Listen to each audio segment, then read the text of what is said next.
Welcome to Monday Morning Methane. Today we have Clayton Nash from Tegra Corp, engineer at BP for over 16 years, I think, Clayton, That's and right. now you're the Director of Strategic Development at Tegra. You've been traveling to Turkmenistan, participating in the Brussels Energy Club on methane emissions topics. Great to have you on the show. We'd love to hear just from you a little bit about your role at Tegra and what you do there. Yeah. Well, first of all, thanks for having me on the show. I greatly admire the work you do and what Highwood's doing in this space. So it's nice to be with you. Yeah. So I've been with Tegra for about 5 years now, and I'm the director of strategic development there. And so we're about 70 people, engineering design, and we're a small full service EPC that mostly covers onshore U.S. A lot of our work is upstream and midstream oil and gas, but we work in other sectors, RNG, renewables, other industries. And we're in Bismarck, Denver, Durango, Midland, Houston, and a few other places. So what I like about what we can do is we can handle any kind of engineering challenge, but we're still relatively small and lightweight and nimble. So it's a fun place to be. Yeah. Great. Thanks for the background. So I remember visiting you in your offices, and we were chatting a little bit about super emitters. And there's this kind of debate right now in the methane space. Some people are saying, we really have to focus on these super emitters because they're really consequential. And if we can solve that problem, we solve 80% of emissions. And then you have papers coming out from groups like Environmental Defense Fund saying, well, hold on, yes, big emissions matter, but we really need to focus on the small emitters because they're really important too. You're bringing a different thesis. You've been talking about focusing on medium emitters. Sure. So tell us a bit about that and why you think that. Yeah, so super emitters are getting a lot of attention for good reason, and so of course now there was the WEC charge that is put on hold, but that there was a little bit of emphasis on super emitters now. EPA is watching for this sort of thing, and they've got their threshold. Anything above a certain emissions rate is super emitter, and so that's good. I would never encourage people not to worry about super emitters, right? And of course the small emitters, yes, they add up, but I think a lot of times the truth is somewhere in between. And so I talk a lot about medium emitters. I think when it comes to super emitters versus medium emitters, there are these contradictory ideas, and with large emitters, they tend to be easier to find for obvious reasons because they're larger. Medium emitters are smaller, and they oftentimes are intermittent, right? And so what will happen is you have some source of process variability that leads to a source of emissions. And so not only is it smaller and harder to detect either from a satellite or a flyover, but you have to get a little bit lucky on when you catch it. But it doesn't mean it's insignificant, right? The other thing that's interesting about medium emitters is it's often harder to engineer them out, right? So if you've got process variability in your system and that is the source of the emissions, then it's an engineering solution to eliminate that, right? And so with super emitters, it's not always the case, but it's usually the case that they're at least simple to solve, right? So if you've got a pipeline and there's a large valve that malfunctioned and just needs to be replaced, well, it might be a big deal to shut down the pipeline and replace that one valve, but it's easy to identify what the problem is, right? Or if it's a wellbore casing, it may not be easy to go and do that cement, redo a cement job or whatever, but it's easy to identify what needs to get done, right? With medium emitters, it's often different because wherever the problem is manifesting itself, if it's a flare not working right or vapor recovery unit or emissions from tanks or heater treaters venting to atmosphere, through the relief, whatever it is, the real problem is probably 3 or 4 steps upstream in the process, right? And so it takes more time.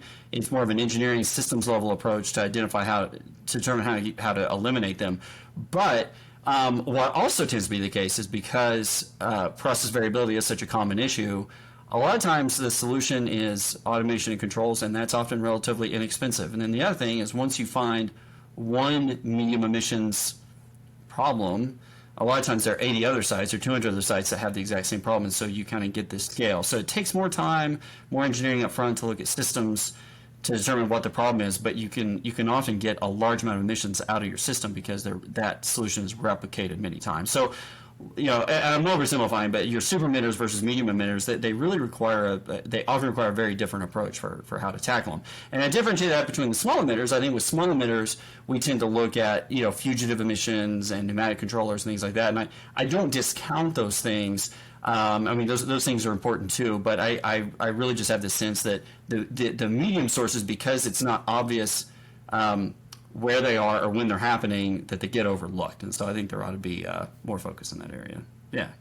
Yeah, I mean it's a great response. Do you find that operators are more likely to know about super emitters at their sites compared to medium emitters, or do you find that they have a good general knowledge of what's happening already?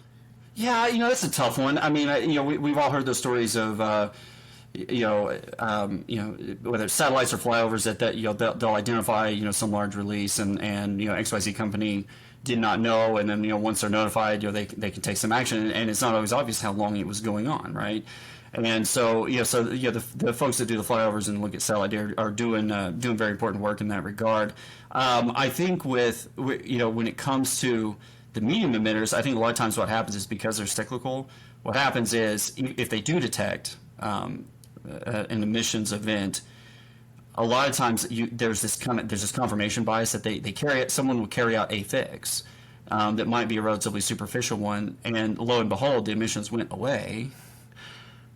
And so, great, we fixed it, right? When the reality is, well, no, the emissions just went away because it was a cyclical sort of, the nature of the emission source was cyclical, and so, yeah, it's going to come right back. And so we see that a lot with our clients, where when they say they're battling the same problems over and over and they're making the same repairs, it may not be the equipment that they're repairing that is malfunctioning, and it might be that they need to look at the whole system. So we do see that a lot. Either on the super side, people just legitimately did not know they had an issue, but once they're notified, yes, they can make the fix, and they will.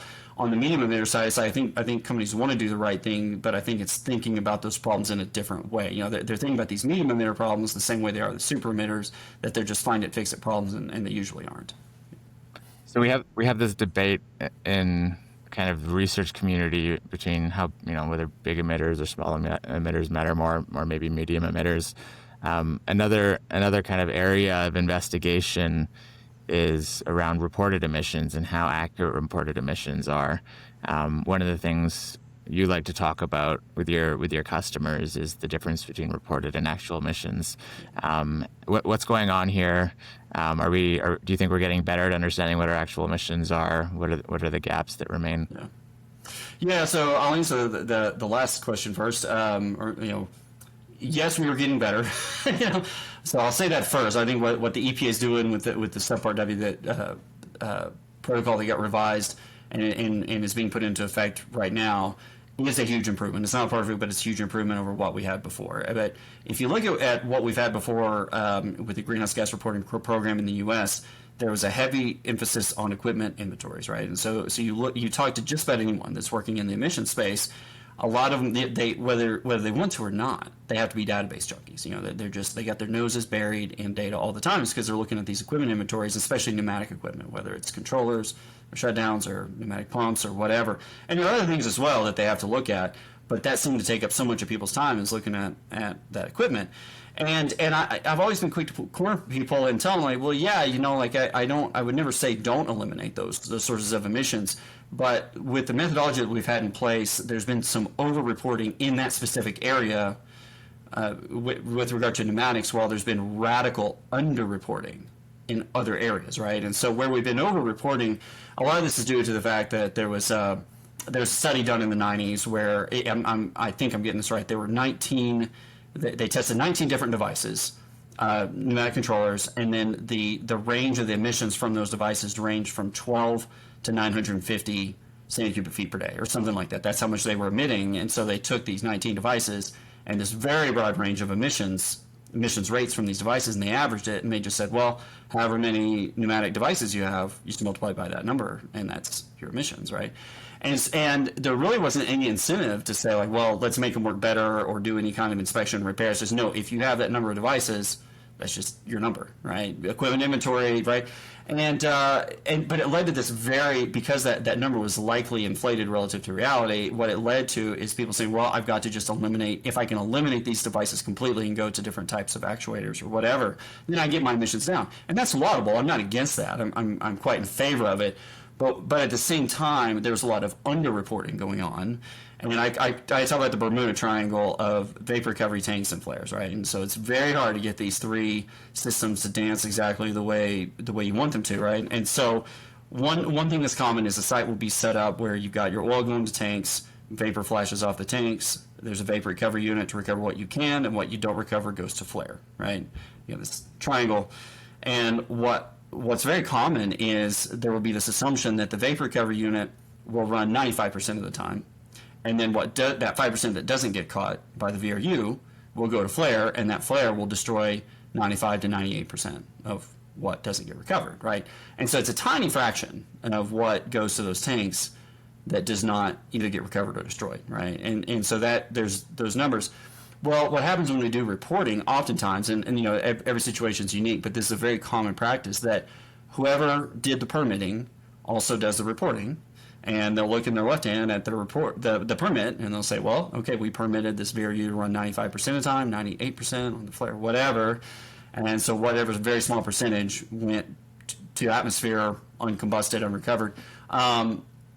But then in the right hand, that there's no operational data that says, okay, the VRU was removed 2 years ago, or maybe it's physically there but it's not operating, or was the flare lit? Was it unlit, or maybe it was lit but it isn't operating within the right zone, so it's not getting optimal destruction efficiency. And so there's a very common problem, and so there's a radical underreporting in that area. And getting those systems to work exactly right, and then getting that data into the hands of the people that are doing the report. I would never accuse anyone of being fraudulent or intentionally leaving out data. It's just it's just a reality of the way our permitting and reporting is done, that information is not getting in the hands of that are doing the reporting. So we over-report in the area of pneumatics, and we radically underreport with more critical operational issues. And so now where things are going with Subpart W is there's now an incentive to, on the pneumatic side, inspect your relief device, inspect your pneumatic devices, so you can claim a lower emissions factor if you prove that they're working correctly, which is great. And so what I predict is in the coming years, what we'll see is a radical decrease in reporting from pneumatic devices, but what we'll see is a dramatic increase now, because that's the other thing, is there's supposed to be more structure around reporting the way vapor recovery and flare systems are actually working, putting in flow measurement, putting in temperature monitoring, things like that. So I've been frustrated watching what has gone on over the last decade or so with reporting, but I'm actually reasonably optimistic that we're going to start moving in a positive direction. I think what people are going to see, and this is one of the talks that that I do at different conferences or whatever, is that I think in the next 2 years, a lot of aspects of our reporting are going to radically shift, right? And so when you look at a company's emissions profile, and I tell this to my private equity clients, don't judge them harshly or positively one way or the other if there's a radical shift in what their emissions profile looks like. It's because the reporting is changing, and on the whole, the reporting is moving in a direction of being more accurate. Yeah. Yeah, it's a tough pill to swallow when the methodologies change and your emissions go up, and Right. you have to kind of explain that to stakeholders who may not understand the specifics of how the calculations are performed. Are you confident that the new EPA regulations are going to close the gap between what was previously reported and reality, or do you think there's still kind of remaining source categories or specific aspects of it that are going to remain underreported? Yeah, I think I don't think we'll ever get perfect. I think there's still, going back to the medium emitters idea, I still think that there are a lot of emission sources that are just really hard to measure and really hard to quantify. Yeah, I think it's going to be a huge step in the right direction. I'll put it that way, right? I think it'd be a long time before, and that's something. I mean, this is a completely other talk, but talk about the Brussels Energy Club and the talk I did over there. The EU methane rule, I think, would potentially, depending on how that gets implemented, and do we seek out national level equivalency, or where the pressure that puts on LNG shippers and upstream producers, I think that could push us in a direction of having more of an MRV, more of a measurement based. Measurement, reporting, validation process that is based less around assumptions around how equipment's operating and more around measurement. Clayton, that was the fastest 15 minutes of my life. Thank you so much for joining. Yeah, lovely being with you. Yeah, it was great to chat, and we'll chat more soon. Yeah.